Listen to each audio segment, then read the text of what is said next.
What's up guys, Nolan here, and today we are embracing the YouTube meme and breaking down my top 5 tips for playing as a squad in Escape from Tarkov. I've been playing EFT since alpha, and for the past full year I have not run a single raid without at least one other person. I am most certainly not your usual EFT player, at least for the last couple wipes I haven't been. I very regularly Sherpa groups of 3 or 4 through raids, and I have taught over 50 people the basics. Each talking point is something I have a lot of experience running with both new and old players, and these have been iterated and improved on over years of gameplay.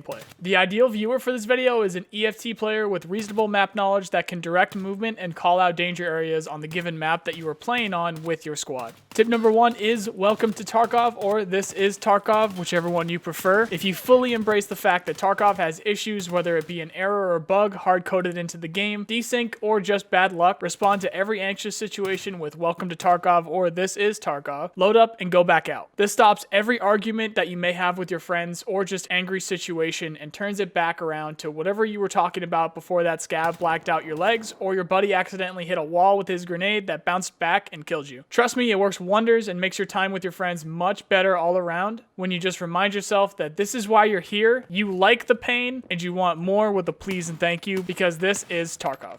Don't shoot anybody in the back. Positive identification, anxiousness, gear, fear, all take time to understand and conquer. The very first thing I tell all my new players about to group with us is do not shoot anybody in the back, period. The reason behind this is simply because if they have their back to you, they are not a threat and cannot hurt you. Except, of course, for those scavs that have their arms bug out and can shoot from behind. Kill those motherfuckers immediately. Every time they get scared, their first reaction will be to shoot. I've literally seen new players shoot the closest breathing thing to them the second the bullets start flying. So we need to get them to calm down. So anytime you're not sure where your buddy is and you see somebody with their back turned, stay calm and communicate, which brings us to tip number 3. Communication and callouts. There are clear and obvious things that every other EFT creator has mentioned about team play, and that's calling out your actions. Of course, anytime you reload, hit a bush, walk on metal, or see something, you should relay that to your friends. I'm not going to spend any more time talking about that. I'm going to be talking about something new. There's a lot of times where, of course, as a new player, somebody will not understand where they are, and there is, at the time of this video, no easy way of presenting precise information to each other, since there's no compass or GPS. The way we get past this is by picking a group leader each raid, and that person decides what direction is what, and we essentially only play one map at a time.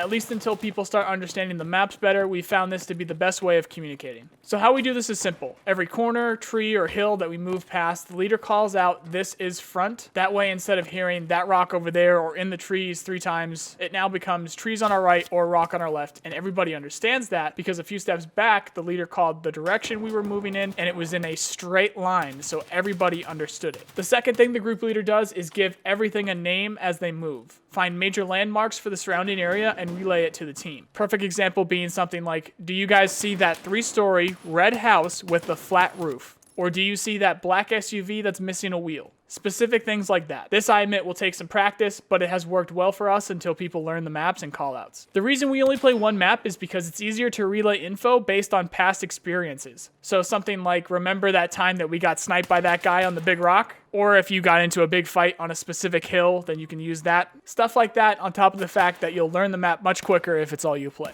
Tip number 4 is movement and don't sprint.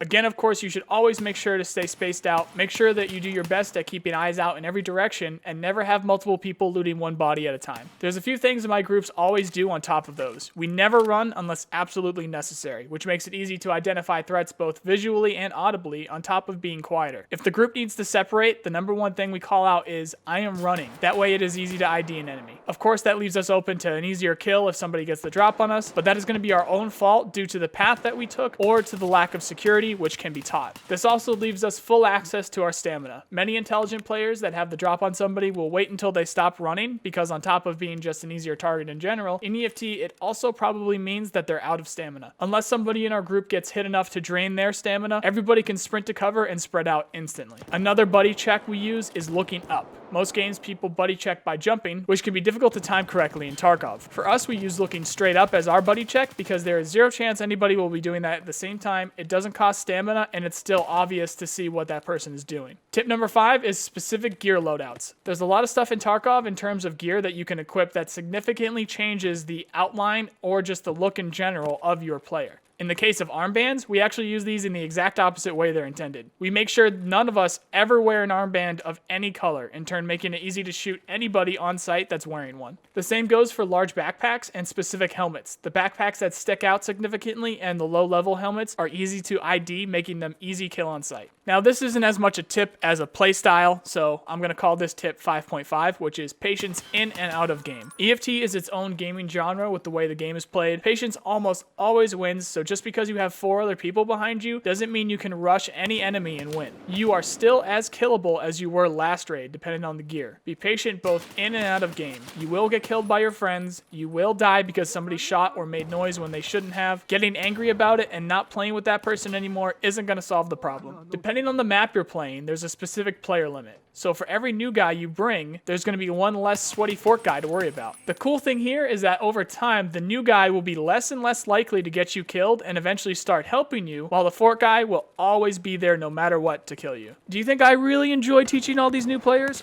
Or do you think I just needed meat sacks to take bullets for me sometimes so that I could get out with my loot along with some extra dog tags? You know, just leaving that out there. Think about it. Otherwise, that's it, guys. Please let me know if this video helps you out by commenting, leaving a like, hitting the sub and the bell button, or maybe even sharing this video with some of your meat sacks. Or, I mean, friends. I'm thinking I'll do a team tactics video next if this does well. I hope you learned something. I hope you enjoyed the video, and I also hope you have a nice day. See you guys.